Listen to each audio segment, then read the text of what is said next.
It's N5313, right? Okay, thank you. After hanging up, Sana turned around with a smile. Finally, you got it? Yeah. Sana nodded and let out a big sigh. Sana called a few friends from elementary school to get in touch, and finally reached Yuri's home phone number. Sana, who was sitting on the chair at the study desk, took a seat next to Chris with a memo and her smartphone in hand. Then, she took a sip of the orange juice that was on the tray. Well then, I'll give it a try, Sana said as she tossed a potato chip into her mouth and washed it down with the orange juice. Then, she operated her smartphone while looking at the memo. Hello, this is Mitsuki, may I speak to Yuri? Ah yes, that's right, no, thank you, oh is that so? No, I just wanted to talk with her. While talking, Sana glanced at Chris. Oh, really? My friend who was with me yesterday is also here. Ah yes, that's right, is that okay? Then, we'll come over now. Yes okay, thank you, bye. After hanging up, Sana let out a big sigh again. According to Yuri's mom, she is at school today. Really? Yeah, but it's only in the morning, so she'll have lunch and then be back soon. So the mom said, please do come over. I see, do you think it'll be okay? Sana tilted her head. I don't know, but she said Yuri would be happy, so she really encouraged it. Well, I see. As Chris nodded, Sana shrugged her shoulders.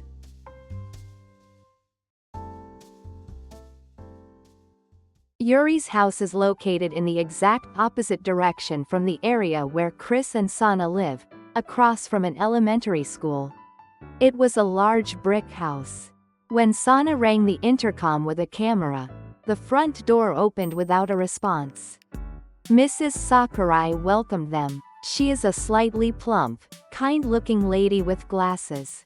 Even last night, when she came to school, she kept apologizing in a situation where it was unclear who the victim and the perpetrator were. Yuri's father is a city council member, so the teachers are being considerate, but Mrs. Sakurai was quite humble. Yuri had not yet returned home. The two were shown into the living room. In the spacious living room, there is a grand piano, and at the back, there is a staircase leading to the second floor, with a wooden fan spinning in the vaulted ceiling. The two of them sat down on the brown leather sofa as suggested by Mrs. Sakurai. So, how have you been feeling since then? After placing iced tea and a cake in front of them, Mrs. Sakurai asked Sana with a worried expression. Oh yes, I'm fine. Sana replied with a smile, placing her removed hat on her lap.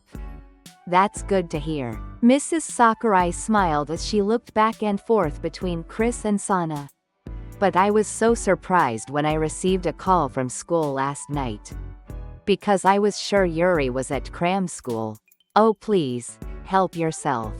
Mrs. Sakurai said as she offered tea and cake. Saying, "Itadakimasu," the two reached for the milk and syrup. So, you don't remember anything from yesterday either, do you, Sana? Well, yes. Sana nodded while stirring the milk and syrup with a straw. I see. Mrs. Sakurai murmured after gazing at Sana for a moment. But with you two coming over like this, I think Yuri will be really happy. Saying that, she forced another smile and then changed the subject. Back in elementary school, Yuri often talked about both of you. At those words, the two exchanged a brief glance. Since neither of them had been particularly close to Yuri, it came as a surprise. That said, they couldn't recall Yuri being especially close to anyone in particular. Sana is fashionable, you know, like today. She was wearing this outfit or had this hair accessory, she would say. And about you, Chris, she'd say things like he was really good at drawing, or that he'd won awards in competitions. Saying that, she smiled warmly at Chris. Chris remembered that he had probably placed in the prefectural art contest after all. However, he wasn't particularly talented at drawing. He was surprised that Yuri had even reported to her mother the remarkable feat of having won a prize just once by chance. At that moment, the intercom rang. Oh, it seems Yuri's back. Mrs. Sakurai stood up and, glancing sideways at the monitor, hurried toward the entrance. Opening the front door, she turned to her daughter with a mischievous smile and said, "Sana and Chris are here." Yuri, wearing a puzzled expression, blushed instantly the moment she understood the meaning of her mother's words. Then, in a reproachful tone, she said, "Why didn't you let me know?" "Well, you were coming home soon, and I just thought I'd surprise you," her mother said, shrugging her shoulders.